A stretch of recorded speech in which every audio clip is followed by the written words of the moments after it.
Assalamualaikum warahmatullahi wabarakatuh. Perkenalkan, nama saya Raffi Eka Andika, Prodi PAI dari kelas 2D. Di sini saya akan menjelaskan tentang lupa dalam belajar.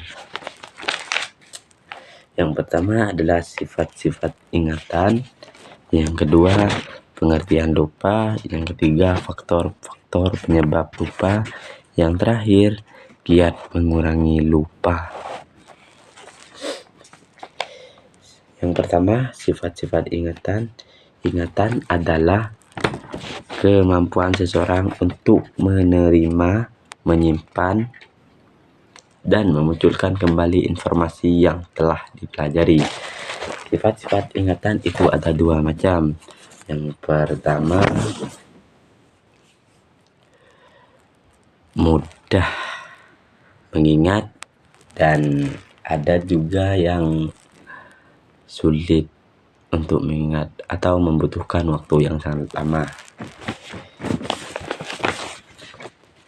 Mudah atau cepat. Ada yang juga mudah mengingat dan ada yang juga membutuhkan waktu yang sangat lama. Setia. Ingat mampu menyimpan informasi sesuai dengan apa yang diterima. Yang ketiga, luas.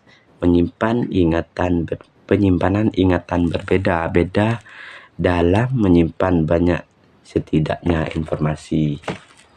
Ingatan itu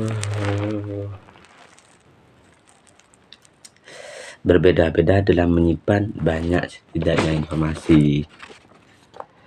Yang terakhir, yang keempat, tahan lama. Informasi adalah dapat bertahan lama dalam waktu tertentu tergantung cara belajar dan mengingatnya. Yang terakhir, setia atau mudah dipanggil kembali. Informasi yang tersimpan dapat muncul kembali saat dibutuhkan.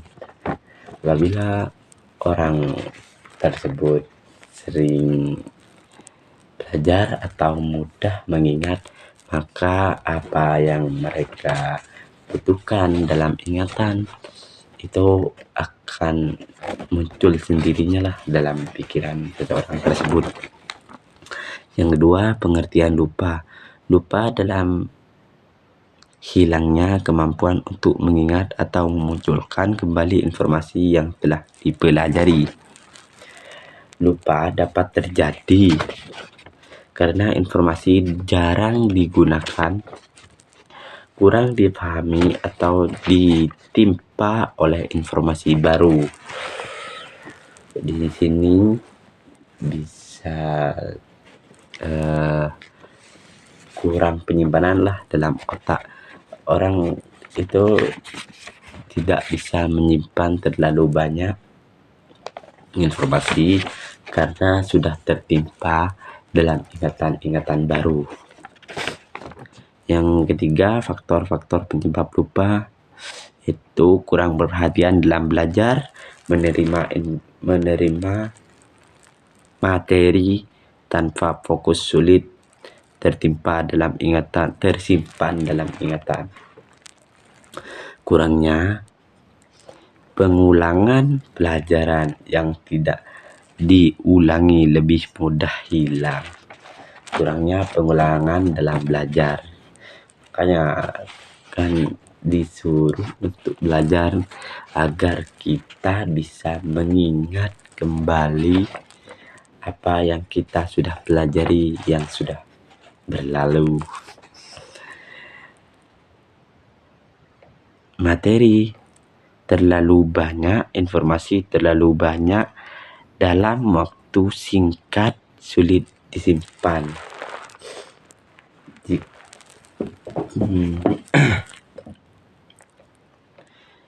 Gangguan emosi. Emosi juga bisa membuat kita menyebabkan lupa dalam suatu pelajaran yang telah dipelajari. kondisi fisik yang kurang baik.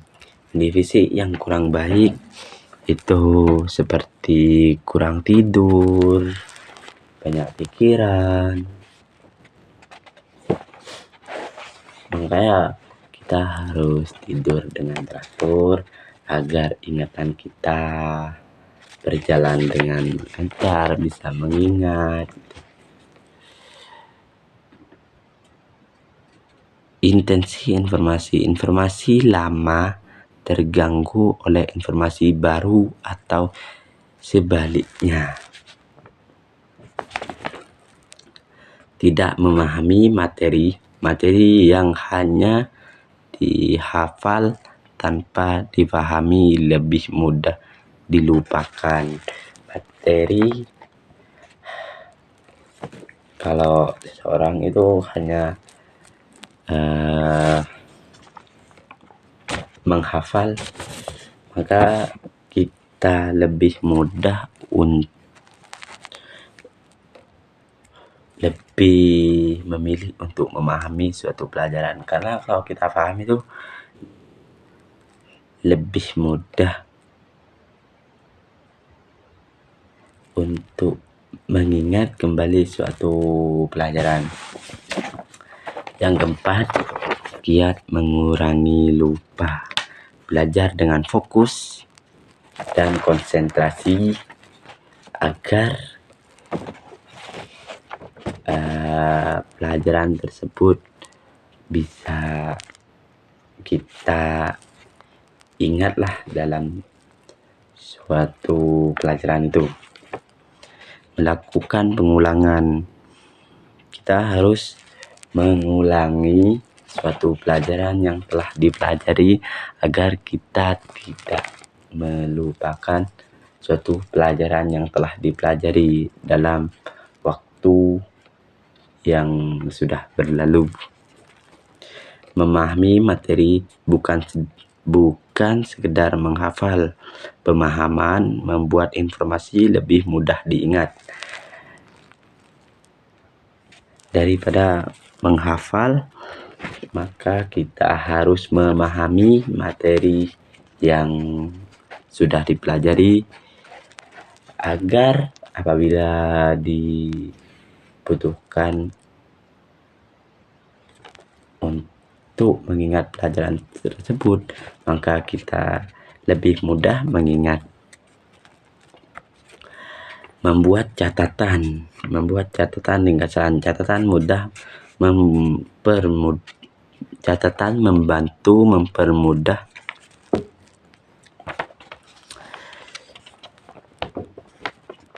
atau ringkasan untuk mengingat kembali materi.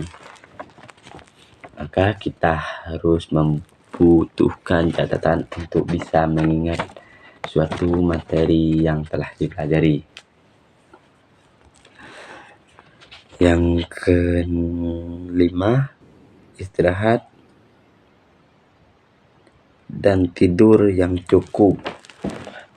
Tidur yang cukup itu bisa membuat kita bisa mengingat, bisa memahami dalam belajar. Kalau tidur kita kurang, maka kita akan lebih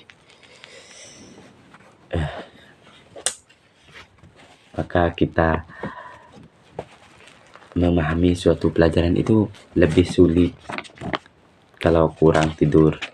Makanya kita harus tidur dengan teratur dan baik. Yang keenam, menggunakan metode belajar yang menarik seperti diskusi, mind mapping, atau belajar sambil praktik.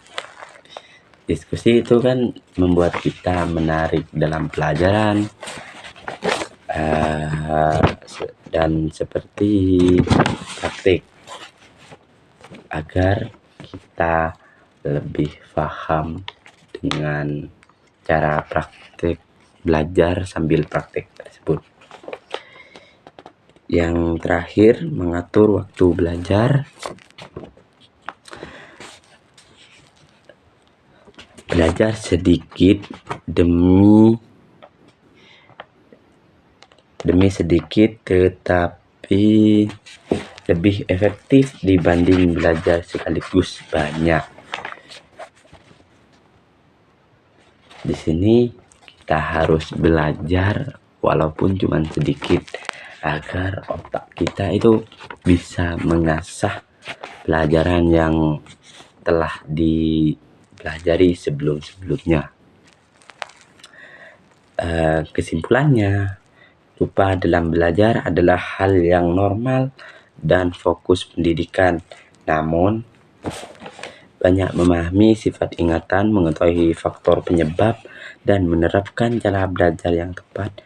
Kemampuan mengingat dapat ditingkatkan sehingga proses belajar menjadi efektif. Itu saja yang bisa saya sampaikan. Apabila ada salah kata atau penjelasan yang kurang efektif, mohon maaf. Billahi taufiq wal hidayah. Assalamualaikum warahmatullahi wabarakatuh.